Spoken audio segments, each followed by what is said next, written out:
So I'll be welcome in the arms of the King.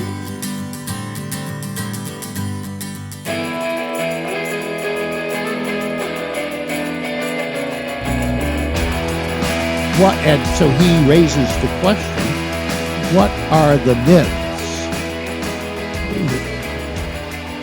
people are living by today? And by that, I mean 1940s. That's awesome. He talks about, kind of German nationalism, Aryan purity, and evolution, and a whole host. These are myths.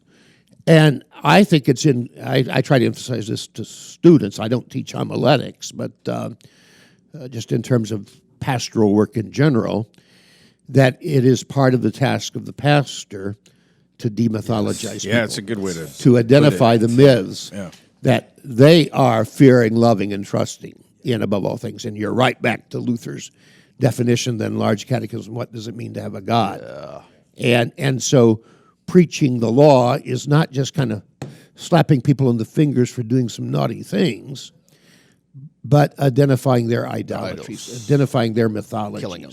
Killing your idols. Yeah. The mythologies that promise life but finally deliver death. Which we still live in today with our heroes, our nurses and doctors. And God bless them, it's a holy work. Yeah. But that is our hope, which is great about the pandemic, is that it demonstrated no matter if you have a $1,000 iPhone in your hand, you could easily die from this illness, so we don't know how to solve it. I think the pandemic really revealed a lot of people's idols. Exactly. Real quickly. The church's idols. The church's idols. Going back even to the kind of Enlightenment, Francis Bacon, famous line, technology will overcome original sin.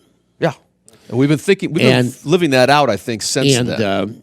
Walt Disney had the belief that technology would make the better world, right? Yeah. I mean, he had that whole new world. Our preacher at Kramer Chapel yesterday, one of the finest preachers in Fort Wayne in my mind, Tom Agolt, who serves just stone's throw from him here at Emmanuel, was telling about taking his family to Disneyland, and they had a private tour guide that you can, I guess, do that. And he asked the tour guide, well, what are the procedures here if somebody dies? And the tour guide, without blinking, said, oh, that never happens at Disneyland. Yeah. And he explained that they have an arrangement with the local medical establishment. Somebody collapses, they'll never be, with a heart attack, they're never pronounced dead at Disneyland. They're pronounced dead only once they get to the hospital, because Disneyland is a death-free zone. Wow. Right. Wow. And that's the mythology, that you could have a death-free zone, because wherever there's sin, there's going to be death. Yeah. Right. And you mentioned this in terms of kind of the heroism of the medical doctor. That, and you actually see this in some of the old medical TV shows. A show that was popular when I was a kid in the 60s was Ben Casey, MD. And Ben Casey, this dashing, young, handsome physician, Metropolitan Hospital, could literally snatch life right out of the jaws of death. The only dictum was, do what the doctor orders. The patient is purely passive. Just follow the doctor's orders, and you'll never die. Well, as TV shows evolved, that was kind of overcome, and then death becomes, or the practice of medicine becomes much more, much more ambiguity there, and involving, patients' pushback against so-called physician paternity and so forth, paternalism. But there is still a way in which, if we hang our hope on medicine, it's misplaced.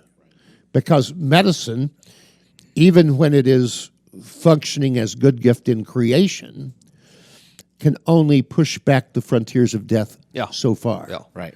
And we're still confronted with our own mortality. Right. And I always like to take it one step beyond simply mortality, the fact that we are dying as sinners. Yeah. It's not just that we're mortal, but we are sinners. And then the truth of Holy Scripture, appointed man once to die, the writer of the Hebrews says, and afterwards to stand the judgment. And that death itself is an enactment of that judgment, because then my life is finally nailed down. There's nothing more I can do to change it. My biography is determined. So, I don't know, again, one of those things that is sort of unveiled in our day, where we have members who are in the hospital and they're sick, and you can no longer, in California anyway, can't even go see them. Mm-hmm. Can't bring them. In other words, the only ailment they have in society is COVID or whatever it is that is killing them, and that sin is so far removed from that. So, in other words, the role of a pastor or a preacher in that moment, as far as society is like this, maybe coming full circle, is it's not even relevant. They don't care at all. Yeah. And to the point that they'll bar you from coming into the hospital. I mean, you can't. And those stories are too many. I've heard. I mean, again, in one sense, teaching at the seminary kind of puts me on the sidelines, but I do hear from a lot of former students and friends who are pastors. Yeah. Just some of the heart-wrenching stories of not being able to be there when a member is clearly dying, and to have commendation of the dying, or to bring the absolution or the Lord's Supper to such a person, and that people have to then die alone, because it's not only the pastor can't be there, family can't be there. Absolutely, yeah. Now, fortunately, at least here in Indiana, that's being somewhat relaxed now. Well, and I was telling the guys last night, my wife has been working throughout the pandemic as a COVID nurse, and she has times where she has to tell people it's time to go home, and she has other times where she's begging family to come, and they won't be with their loved one while they're dying. And so my wife will go in there while a person's dying, because she said they're going to die alone. Yeah, and I've heard those stories. People are so afraid of this virus that they're not even going to be with their loved ones. I think it's interesting that it highlights this. It makes it kind of clear for us, or it ought to, that we've clearly separated the sin and death as two totally separate things, and that's where society is going to treat it, and so we need to maybe then be more diligent in making sure these things are connected. Yeah. I mean, I think.